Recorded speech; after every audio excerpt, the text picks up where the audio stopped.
Billionaires are buying up farmland across America. In big bold headlines, names like Bill Gates flash alongside figures of hundreds of thousands of acres. It's a real trend, and it has people asking why.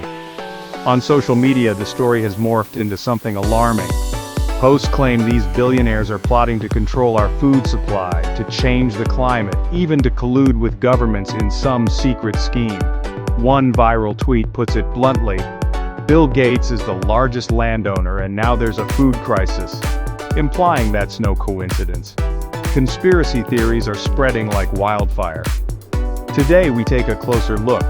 Are the world's richest really turning into feudal lords of farmland? And if so, what are they doing with all that land?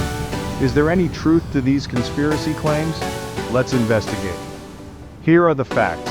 Billionaires, from tech moguls to Wall Street investors, have indeed been buying farmland.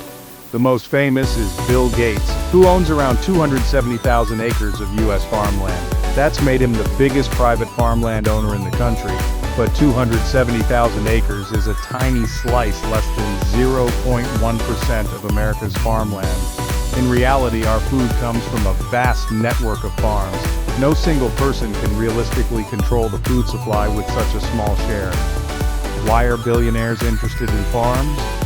The answer seems to be money and stability. Farmland values have gone up steadily for decades. Food will always be in demand. Owning land is a safe bet, a hedge against inflation and economic ups and downs.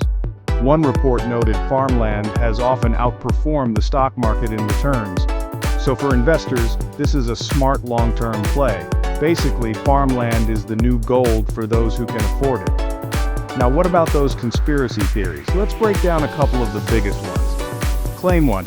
They're going to control the food and starve us. This claim doesn't add up. Remember, Gates owns about 1 out of every 4,000 acres of U.S. farmland. The rest is owned by countless other farmers. And on Gates' land, crops are still being grown, often by the same farmers leasing the land. There's no evidence of farms being shut down. In fact, when rumors spread that a billionaire caused an egg shortage, experts pointed to the real cause: a bird flu outbreak that devastated poultry flocks. Not a billionaire's plot, just unfortunate biology. Gates' team even publicly said the idea that he orchestrated egg scarcity is false. Claim 2. It's a climate manipulation scheme. It's true Gates cares about climate change. He's invested in green tech and even funded research to dim sunlight. That made headlines. But buying farmland appears unrelated to those projects. Gates himself said these land purchases are investment-driven, not a part of a climate plan. And the land use hasn't dramatically changed. We're not seeing massive solar farms or secret labs on these properties. We're seeing potatoes, corn, wheat. In other words, business as usual down on the farm. So, what's really happening here? It turns out the story is far less nefarious than the conspiracies suggest. Billionaires are acquiring farmland largely because it's a valuable asset, one that isn't tied to Wall Street's roller coaster. It's an investment, and in some cases, a way to support new agricultural technologies, think better crop yields or biofuels. There's no solid evidence that they're colluding with the government or plotting a food disaster. In fact, when Bill Gates' farm purchases drew criticism, state officials actually investigated to make sure everything was legal, hardly a government giveaway.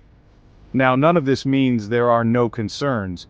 People worry that if too much land sits in the hands of the ultra-rich, small farmers could be squeezed out. That's a legitimate debate, but it's a policy issue, not a secret doomsday scheme.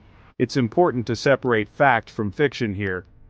The idea of shadowy billionaires controlling the world's food makes for compelling drama on YouTube and Twitter, but as we've found, the truth is more straightforward. It's mostly about profit and economics. The fields behind me don't care who owns them. They'll keep producing as long as someone farms them. Our investigation shows no evidence of a puppet master starving the nation or altering the climate from these fields. In the end, extraordinary claims require extraordinary proof. When it comes to billionaire farmland purchases, that proof just isn't there.